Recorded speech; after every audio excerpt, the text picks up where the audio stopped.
don't feel like everything's firing. Whereas maybe if I switch to a rope, the rope is fucking killer.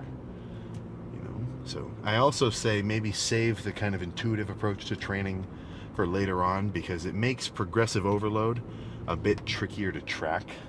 Like now I kind of know how strong I am on everything, to the point where I know I'm pushing myself to like as much weight as I can do for my hard lower rep working sets. And as a beginner, that's a little trickier. You know, you're going to want to be tracking things, or at least have a really good idea of like, okay, I did 185 for 10 on bench last week. I want to try 185 for 11 at least.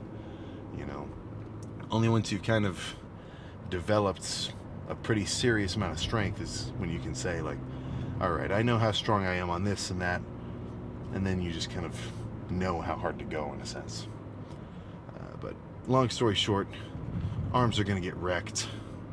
I'll splice in tomorrow morning's breakfast at the end of this. I'm gonna be kind of busy tonight after this, so I'm not gonna record the meals, but I'll add some more treats in these little post-workout parts. You know, maybe an activity or two eventually. Not every time, but every couple at least. You know, a million. I mean, at this rate, there's going to be a fucking 1,000 workouts. If they all finish with a 20-minute car talk, like, you don't have to tell me. I can sense the repetitiveness. But let's get arms started. Heavy, underhand, long D handle extensions. And I don't mean stack heavy, I mean stack with a 45 heavy.